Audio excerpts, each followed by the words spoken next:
Hormuz കടലിടുക്ക് കൂടുതൽ പ്രശ്ന സങ്കീർണമാവുകയാണ്. ഒരു വശത്ത് ഇറാൻ ഹോർമൂസിന് മേൽ പൂർണ്ണ നിയന്ത്രണം വേണം എന്ന് വാശി പിടിക്കുന്നു. അതിൽ തട്ടി ചർച്ചകൾ തകരുന്നു. ഇസ്ലാമാബാദിൽ വെച്ച് നടന്ന ചർച്ചകൾ ഒരു സ്തംഭനാവസ്ഥയിലെത്തി തകർന്നിരിക്കുന്നു. JD വാൻസും സംഘവും തിരിച്ചമേരിക്കയിൽ എത്തിയിരിക്കുന്നു. മറുവശത്ത് ഇതാ ഡൊണാൾഡ് ട്രംപിൻ്റെ ഭാഗത്തു നിന്ന് പ്രസ്താവന വരികയാണ്, ഹോർമൂസ് കടലിടുക്ക് തങ്ങളാവും ഇനി നിയന്ത്രിക്കുന്നത്, അല്ല എങ്കിൽ തങ്ങൾ യാതൊരു രീതിയിലും വെസൽസിനെ കടത്തിവിടില്ല. പ്രത്യേകിച്ച് ഇറാൻ ചുങ്കം പിരിക്കുന്ന ഒരു ഇറാനുമായി ധാരണയിൽ പോകുന്ന കപ്പലുകളെ തങ്ങൾ തടയും. ഉപരോധം പ്രഖ്യാപിച്ചിരിക്കുകയാണ്. ഒരു തരത്തിലുള്ള ബ്ലോക്കേഡാണ്. അപ്പോൾ ഇറാൻ്റെ വക ബ്ലോക്കേഡ് ഒരു വശത്ത്, അമേരിക്കയുടെ വക ബ്ലോക്കേഡ് മറുവശത്ത്. അങ്ങനെ ഏതാനും കപ്പലുകൾ ഓരോ ദിവസവും ഹോർമൂസിലൂടെ സംഘർഷ സമയത്ത് പോലും കടന്നു പോയിരുന്നത് പൂർണ്ണമായും ഇപ്പോൾ നിലയ്ക്കാൻ പോവുകയാണ്. ഉടനടി തന്നെ ഹോർമൂസിലൂടെയുള്ള എല്ലാ ഗതാഗതവും നിലയ്ക്കുകയാണ്. എന്താണ് സംഭവിച്ചുകൊണ്ടിരിക്കുന്നത് പരിശോധിക്കാം. നോക്കൂ, യുദ്ധം തുടങ്ങുന്ന സമയത്ത് ഫെബ്രുവരി 28 ഹോർമൂസ് കടലിടുക്ക് പ്രശ്നമേഖലയായിരുന്നില്ല. അതിലെ സുഗമമായി ഒരു ദിവസം 160-ൽ പരം കപ്പലുകൾ അങ്ങോട്ടും ഇങ്ങോട്ടും സഞ്ചരിച്ചിരുന്നു. പ്രൊവിഷൻസ് അകത്തേക്ക് എത്തുന്ന ഗൾഫ് മേഖലയിലേക്കുള്ള അവശ്യ വസ്തുക്കൾ പലതും എത്തുന്നത് ഹോർമൂസ് കടലിടുക്ക് വഴി പേർഷ്യൻ ഗൾഫിൽ കടന്നുകൊണ്ടാണ്.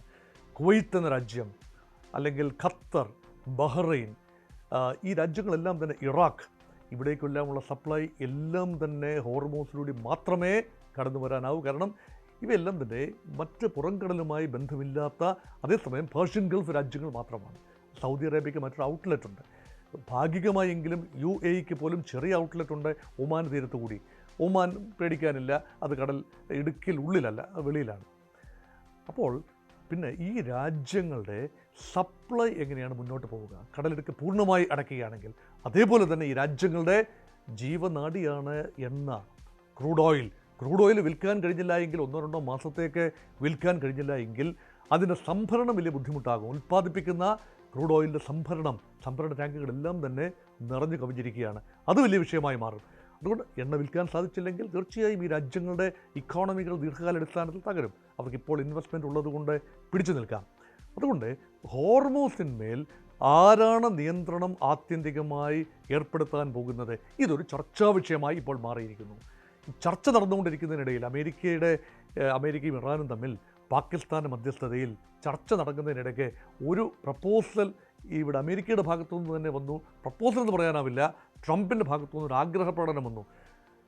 ഞാനും അയത്തുള്ളയും ചേർന്ന് ഹോർമൂസ് അങ്ങ് നിയന്ത്രിക്കും എന്ന് പറഞ്ഞാൽ എന്താണ്? ഇറാനും അമേരിക്കയും ഒരുപോലെ തന്നെ നിയന്ത്രിക്കാവുന്ന ഒരു മേഖലയായി ഹോർമൂസ് മാറും. ഇത് അബദ്ധമാണെന്ന് മനസ്സിലാക്കിക്കൊണ്ട് ഉടനടി തന്നെ ട്രംപ് സ്വതസിദ്ധമായ ശൈലിയിൽ ആ ഒരു പ്രസ്താവന തിരുത്തുന്ന കാഴ്ച കണ്ടു. അതുകൊണ്ട് ഹോർമൂസ് ഇറാൻ്റെ മാത്രം നിയന്ത്രണത്തിലാകണം എന്ന് ഇറാൻ വാശി പിടിക്കുന്നത് എന്തിനു വേണ്ടിയാണ്? യഥാർത്ഥത്തിൽ ഹോർമൂസിന് മേൽ ഇറാൻ ഒരു കാലത്തും അവകാശവാദം ഉന്നയിക്കുകയോ പൂർണ്ണ നിയന്ത്രണം വേണമെന്ന് വാശി പിടിക്കുകയോ ചരിത്രത്തിൽ ചെയ്തിട്ടില്ല. പിന്നെ എന്തുകൊണ്ട് ഇപ്പോൾ അത് ചെയ്യുന്നു? ഏക ഉത്തരമാണ്, ഹോർമൂസ് മാത്രമാണ് ഇറാൻ്റെ തുറപ്പ് ചീട്ട്. ഹോർമൂസ് കടക്കാൻ ഇറാൻ സുഗമമായി മറ്റ് രാജ്യങ്ങളുടെ കപ്പലുകളെ അനുവദിച്ചാൽ അതിനർത്ഥം Iran will become a sitting duck. അമേരിക്കയുടെയും ഇസ്രായേലിൻ്റെയും ആക്രമണത്തിൽ പിടിച്ചു നിൽക്കാനാവാതെ ഇറാനെ സംബന്ധിച്ചിടത്തോളം ഒരു ടോക്കിംഗ് പോയിൻറ്റുമില്ല, ഒരു ബാർഗെയിനിങ് പോയിൻറ്റുമില്ല. ഇതൊന്നാം തരം ബാർഗെയിനിങ് പോയിൻ്റാണ്. ഒരുപക്ഷെ ഖാർഗ് ദ്വീപ് പോലും ഇറാൻ്റെ കൈവശമുള്ള ഹോർമൂസിൽ നിന്നാണ് 480 കിലോമീറ്ററോളം ഉള്ളിൽ കിടക്കുന്ന പേർഷ്യൻ ഗൾഫ് മേഖലയിലെ ഖാർഗ് ദ്വീപ് പോലും ഒരുപക്ഷെ സൈനിക നടപടിയിലൂടെ അമേരിക്ക പിടിച്ചെടുത്തേക്കാം. ആ ഒരു രീതിയിലുള്ള നീക്കങ്ങളാണ് ഒരുപക്ഷെ അമേരിക്ക നടത്തുന്ന. കരയുദ്ധമാണെങ്കിൽ ഇറാൻ വൻകരയിലേക്ക് ഇരച്ചു കയറുക എന്നതിനേക്കാൾ കൂടുതൽ ഖാർഗ് ദ്വീപ് കേന്ദ്രീകരിക്കാനാവും ഒരുപക്ഷെ അമേരിക്ക ആദ്യം ശ്രമിക്കുക. ഇറാൻ്റെ 90% എണ്ണയും പുറം ലോകത്തേക്ക് പോകുന്നത് ഖാർഗ് ടെർമിനൽ വഴിയാണ്. അപ്പോൾ അത് ബ്ലോക്ക് ചെയ്യുകയാണെങ്കിൽ, പിടിച്ചെടുക്കുകയാണെങ്കിൽ Iran will be completely choked.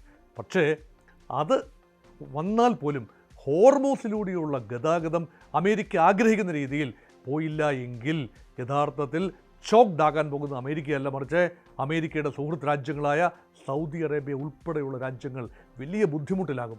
ഇതൊഴിവാക്കണമെങ്കിൽ ഒരു സമവായം ആവശ്യമാണ്. ഇനി നോക്കാം ഏത് രീതിയിൽ ഈ പ്രശ്നം ഹോർമൂസിൽ ഏത് രീതിയിലുള്ള ഒരു നീക്കുപോക്ക് സാധിക്കും. യഥാർത്ഥത്തിൽ ചർച്ചയുടെ പ്രധാനപ്പെട്ട പോയിന്റുകൾ ഈ അമേരിക്കയും ഇറാനും തമ്മിൽ ഇസ്ലാമാബാദിൽ വെച്ച് നടന്ന ചർച്ചയുടെ പ്രധാനപ്പെട്ട ഒരു പോയിന്റ് എന്ന് പറയുന്നത് ഹോർമൂസ് തന്നെയായിരുന്നു. അതിനു മുൻപ് തന്നെ അമേരിക്കയുടെ ഭാഗത്തു നിന്ന് ഫ്രീസ് ചെയ്യപ്പെട്ട അമേരിക്കയും ഇതര രാജ്യങ്ങളും ഇറാൻ്റെ ആസ്തികൾ പലതും ഫ്രീസ് ചെയ്ത് വെച്ചിട്ടുണ്ടായിരുന്നു. ബാങ്കുകളിലുള്ള ഇറാൻ്റെ നിക്ഷേപങ്ങൾ മറ്റു പലതും സമ്പത്തിൻ്റെ ഒരു ചെറിയ ഭാഗമെങ്കിലും ഇറാൻ്റെ പുറത്താണ്. ഇത് റിലീസ് ചെയ്ത് ഒരു ഗുഡ് വിൽ ജസ്റ്റർ എന്നായിരുന്നു പറഞ്ഞിരുന്നത്. പക്ഷേ അത് ഉറപ്പായും നടക്കില്ല എന്ന് ചർച്ചയുടെ ആദ്യഘട്ടത്തിൽ തന്നെ ഒരു തീരുമാനമായി. അത് അമേരിക്ക അതിനോട് സഹകരിച്ചില്ല. അപ്പോൾ പിന്നെ ഉള്ളത് ഹോർമൂസ് തുറന്നു കൊടുക്കാം എന്നൊരു വാഗ്ദാനം ഇറാൻ്റെ ഭാഗത്തുണ്ടായിരുന്നു. ചർച്ചയ്ക്കൊരു കണ്ടീഷൻ എന്ന നിലയിൽ ഹോർമൂസ് വിൽ റിമെയിൻ ഓപ്പൺ.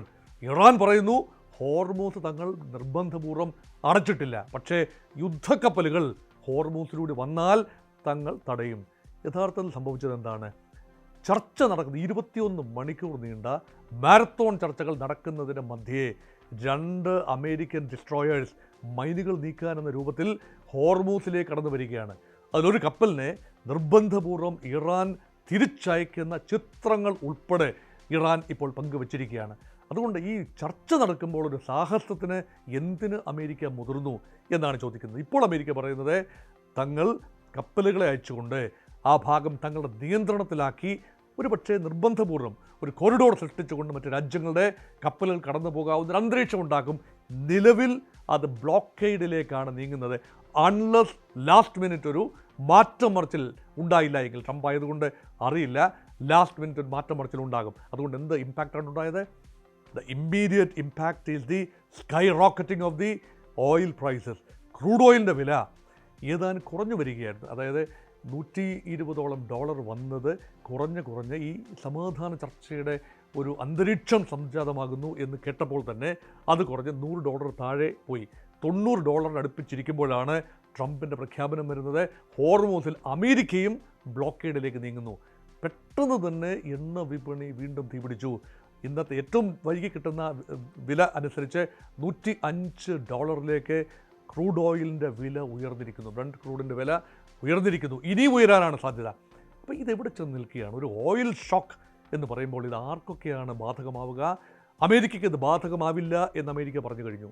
പക്ഷേ റഷ്യയെ സംബന്ധിച്ചിടത്തോളം വളരെ ഒരു ആകർഷകമായ സിറ്റുവേഷനാണ്. കാരണം ഓയിൽ കിട്ടാതെയാകുമ്പോൾ റഷ്യൻ ഓയിൽ ലോകത്തിൻ്റെ വിവിധ ഭാഗങ്ങളിൽ നങ്കൂരമിട്ടിരിക്കുന്ന റഷ്യൻ കപ്പലുകളിൽ നിന്നും എണ്ണ എവിടെ വേണമെങ്കിലും എത്തിച്ചു കൊടുക്കാൻ ഇപ്പോൾ സാധിക്കും.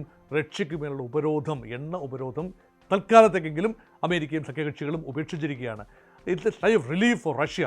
പക്ഷേ ഹോർമൂസ് പൂർണ്ണമായി അടച്ചിട്ടാൽ ഏറ്റവും അധികം ബുദ്ധിമുട്ട് അനുഭവിക്കുന്നത് ചൈനയും ഇന്ത്യയുമായിരിക്കും. ലോകത്ത് ഏറ്റവും അധികം ഊർജ്ജ ആവശ്യമുള്ള 3 രാജ്യങ്ങളിൽ ഒന്നാണ് ചൈന, മറ്റൊന്നാണ് ഇന്ത്യ. ഇത് വലിയൊരു വിപത്തിലേക്ക് നീളുകയാണ്. അതുകൊണ്ട് എത്രയും പെട്ടെന്ന് തന്നെ സമാധാനപരമായ ഒരു പരിഹാരമുണ്ടാകണം. യുദ്ധം തുടരുകയോ തുടരാതിരിക്കുകയും ചെയ്യട്ടെ, പക്ഷേ ഹോർമൂസിലൂടെ പരിമിതമായ രീതിയിലെങ്കിലും എണ്ണയും പ്രകൃതിവാതകവും നീങ്ങണം. ഇത് ഇന്ത്യയുടെ ആവശ്യമാണ്, ഇന്ത്യൻ വർക്ക് ഫോഴ്സിൻ്റെ ആവശ്യം കൂടിയാണ്. അത് നീങ്ങിയില്ല എങ്കിൽ വലിയ രീതിയിൽ ഇന്ത്യൻ പ്രവാസികൾ 90 ലക്ഷമുണ്ടെന്ന് ഓർക്കണം.